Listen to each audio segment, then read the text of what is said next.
Adakah umat di dunia ini yang bisa mengadakan upacara raksasa satu dunia 5 kali sehari dalam keadaan bersihnya sama, bahasanya sama, gerakannya sama, arahnya sama?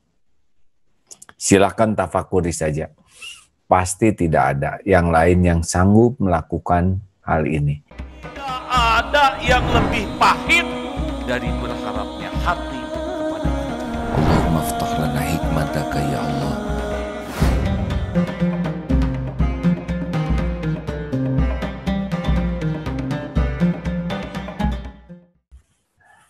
Jadi adzan berkumandang, syahadat asyhadu alla ilaha illallah berkumandang, wa asyhadu anna muhammadar rasulullah bergiliran.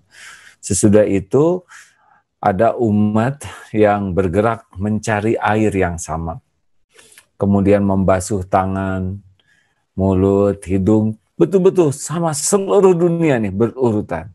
Kemudian berbaris, berjamaah, Allahu Akbar, terus berurutan, sujud, satu sujud berurutan di dunia ini. Arahnya sama, bahasanya sama, gerakannya sama. Adakah umat di dunia ini yang bisa mengadakan upacara raksasa satu dunia 5 kali sehari dalam keadaan bersihnya sama, bahasanya sama, gerakannya sama, arahnya sama? Silakan tafakuri saja. Pasti tidak ada yang lain yang sanggup melakukan hal ini. Ini adalah tanda-tanda kebesaran Allah. Maka banggalah kita sebagai umat Islam, karena dengan hidayah Allah kita bisa menjadi seorang muslim, dan kita bisa sholat, karena sholat itu merupakan tanda-tanda kebesaran Allah yang kalau kita tafakuri luar biasa hikmahnya. Sholat itu mengajari apa saja? Sholat itu pertama, ini hikmahnya ya, dalam sholat Allah mengajari kita, hikmah yang pertama adalah selalu mengingat waktu. Tidak ada satupun umat di dunia yang paling banyak melihat jam selain umat Islam. Bangun tidur tahajud lihat jam, sholat subuh lihat jam, mau duha lihat jam, duhur, asar, maghrib, isya, begitulah kita selalu ingat waktu. Silakan saja dicek apakah ada yang paling sering mengingat waktu untuk ibadah selain umat Islam. Jadi memang yang pertama, seorang ahli sholat itu bisa dilihat dari disiplin waktu. Sholat tepat waktu itu merupakan sholat yang sangat utama, yang tidak boleh dianggap remeh. Karena ketika ditanya amalan yang paling disukai oleh Allah adalah as-sholatu ala waqtiha, sholat tepat pada waktunya. Semua kemudian birrul walidain, berbakti, berbuat baik kepada orang tua, dan yang ketiga al-jihadu fi sabilillah. Jadi kalau ingin lihat umat Islam atau siapapun yang ingin sukses dengan sholatnya, selain sholatnya baik, juga efeknya adalah selalu berusaha menjaga waktu, disiplin waktu. Yang kedua apa? Disiplin bersih. Ternyata tidak ada satupun yang berani sholat tanpa wudhu atau tayamum. Tidak ada. Jadi harusnya orang yang sholatnya baik itu berdampak pada kebersihan, baik pribadi, lingkungan, lahir, batin. Karena sholat itu tidak diterima kalau menggunakan barang yang bukan haknya, tidak bersih, gosob namanya. Ya, mau kena orang lain, kopiah orang lain, dia tidak diterima. Pakaian yang tidak halal, tidak bersih.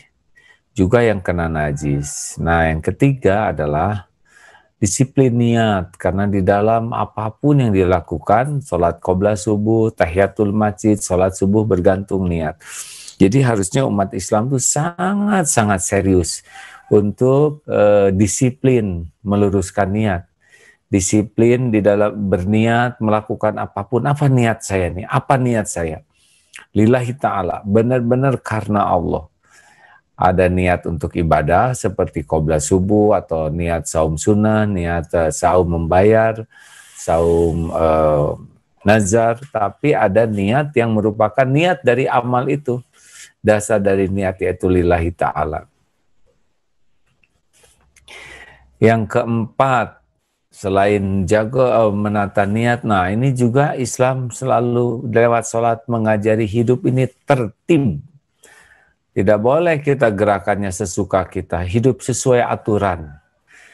Kapan kita takbir, kapan kita ruku, kapan kita sujud, dan itu sama. Jadi kita harus paham aturan dan disiplin menaati aturan, tertib namanya. Ya, tidak boleh sekenanya, tidak boleh seenaknya, tidak boleh sekepikirnya.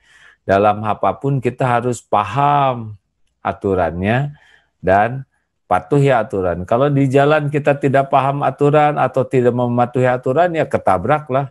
Ada sebuah lampu merah ya di satu tempat, yang di sampingnya itu rumah sakit.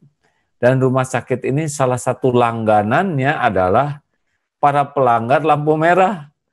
Jadi lampu merah dia terus saja, jadi sering sekali tabrakan di sana. Aturan sudah ada, tapi dia tidak mau paham dan tidak mau patuh. Nah, orang Islam yang baik, yang sholatnya baik, itu selalu berusaha memahami aturan dan mematuhi aturan. Tertib namanya. Kenapa kaos kaki sering hilang? Kenapa pulpen sering hilang? Karena tidak tertib, tidak mau menempatkan sesuatu pada tempatnya. Sekepikirnya, nyimpan sekepikirnya, membuka sekepikirnya, jadilah masalah. Yang keberapa nih? Kelima. Orang Islam yang sholatnya bagus, cirinya dalam kehidupannya juga adalah fokus. Karena sholat itu adalah melatih kita fokus.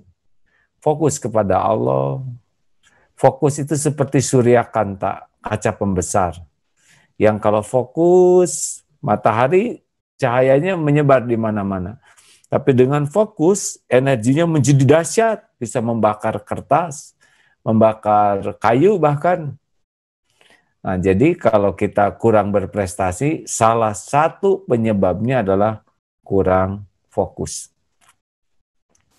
Punya busur bagus, punya anak panah banyak, tapi tidak fokus, tidak ada yang kena tuh. Makanya kemampuan fokus itu dilatih minimal 5 kali sehari dalam sholat. Ada seorang ayah yang kata anaknya, "Pak, saya ini bodoh." "Oh, bukan bodoh, nak. Kamu ini cuma kurang fokus."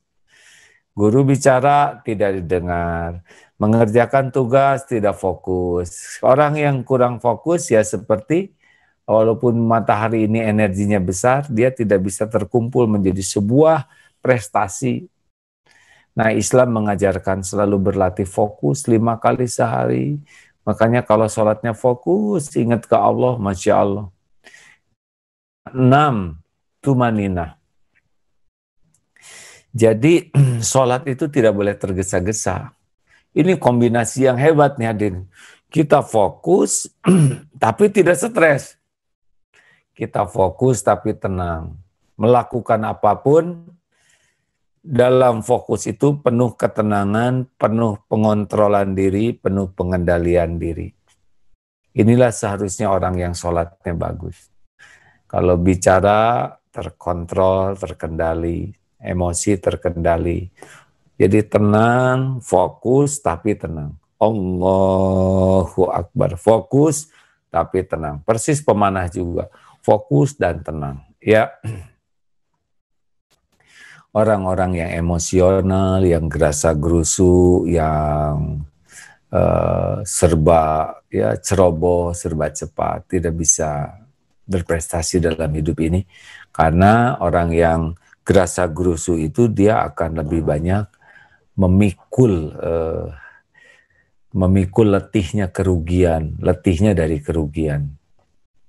Seperti yang kemarin kita bahas, bersabar menahan pandangan itu lebih ringan daripada bersabar untuk menanggung kepahitan akibat tidak bisa menjaga pandangan. Ini adalah orang-orang yang tumaninah, itu orang yang bisa mengontrol.